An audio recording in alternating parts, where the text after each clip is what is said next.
Hold on to your passports, because Nigel Farage has just dropped the political equivalent of a nuclear bomb on Britain's immigration system, and the explosion is so massive that even Keir's Starmer can probably hear it from his Downing Street bunker. While the Prime Minister's been busy rearranging deck chairs on the HMS Labour Titanic, Farage has unveiled an immigration policy so comprehensive, so bold, and so utterly terrifying to the Westminster establishment that you can practically hear the collective gasp echoing through the corridors of power. Picture this. You're Starmer, desperately trying to convince people you've got immigration under control, when suddenly your biggest political rival drops a full-formed policy blueprint that makes your efforts look like a child's finger painting next to the Sistine Chapel. That's essentially what just happened, and the political aftershocks are going to be felt for months. Farage's masterpiece? His promising to completely abolish indefinite leave to remain and ban all foreign nationals from claiming any form of welfare. It's like political shock therapy for a system that's been on life support, except instead of gentle rehabilitation, we're getting full-scale reconstruction surgery with a chainsaw. But before you start picturing jackbooted deportation squads marching through the streets, let's dive into what this actually means. Because the devil, as always in politics, is in the details. And these details are more intricate than a Swiss watch designed by someone with serious trust issues. The centerpiece of Farage's immigration revolution is replacing indefinite leave to remain with 5-year work visas. It's like changing from a lifetime gym membership to a pay-as-you-go system, except the gym is Britain and the membership fee is contributing to society rather than becoming what Farage deliciously describes as a backdoor to a life on benefits. Now, here's where it gets absolutely fascinating from a political strategy perspective. Farage has carved out specific exceptions that show he's not just throwing red meat to his base, he's actually thinking strategically about moral imperatives versus economic realities. Ukrainian refugees fleeing Putin's war machine? They are safe. Hong Kong residents escaping Beijing's authoritarian grip? Protected. It's like having a bouncer at the club who's tough but fair. He'll throw out the troublemakers, but is not going to kick out someone whose house is literally on fire. The numbers behind this policy are more eye-watering than a particularly brutal episode of EastEnders. Over 211,000 migrants with indefinite leave to remain are currently claiming universal credit. That's up 120% from April 2022. Add in the 770,000 European migrants claiming benefits under the EU settlement scheme, and you're looking at nearly 1 million people whose welfare payments are funded by British taxpayers. That's not just a statistic, that's a small city's worth of people living off the state. But here's where Farage's political chess mastery really shines through.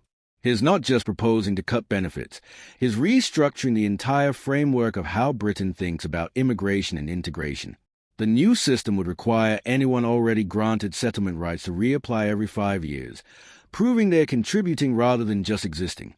It's like having to renew your driving license, except instead of proving you can parallel park, you need to prove you're not a drain on the taxpayer. The dependent restrictions are where this policy gets particularly surgical in its approach. Lower-paid migrants can bring 1 family member, mid-tier workers can bring 2, and only the highest earners get unlimited family reunion rights. It's immigration policy designed like a video game. The more you contribute, the more privileges you unlock. And the numbers justify this approach spectacularly. 55% of social care visas issued in 2023 went to dependents, which is 58 times the government's original estimate. That's not a miscalculation. That's a complete system failure. The European Union angle adds another layer of political complexity that would make Machiavelli proud. Farage's policy chief Zia Youssef has admitted they can't simply scrap EU settled status without potentially breaching the Brexit withdrawal agreement. So instead, they are preparing for what amounts to a diplomatic showdown with Brussels over welfare payments. It's like playing poker with the EU while holding cards they can't see, betting that Britain's sovereignty trump card will beat their legal technicalities.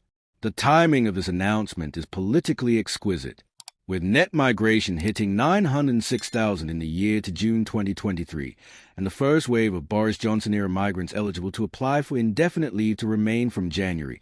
Farage has positioned himself as a man with solutions while everyone else is still arguing about the problems.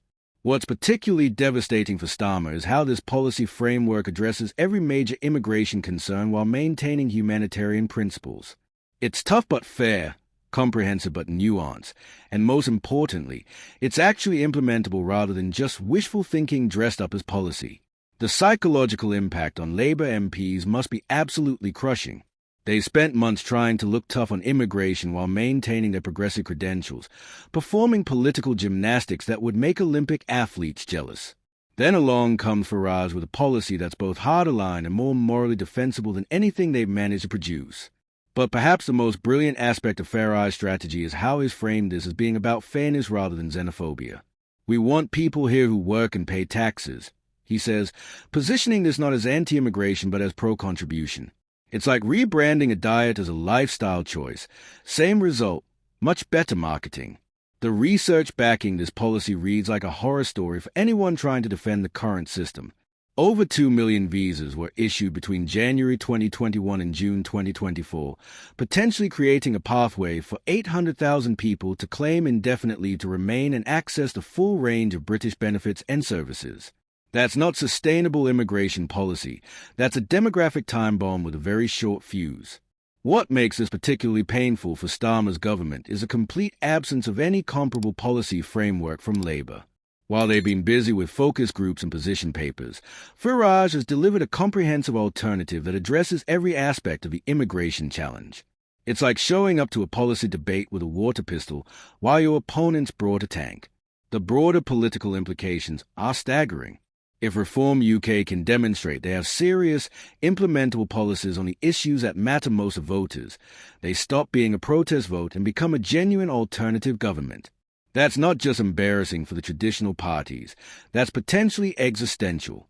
For Starmer, this represents a nightmare scenario he's been trying to avoid, being outflanked on immigration by someone who can claim both moral authority and practical competence.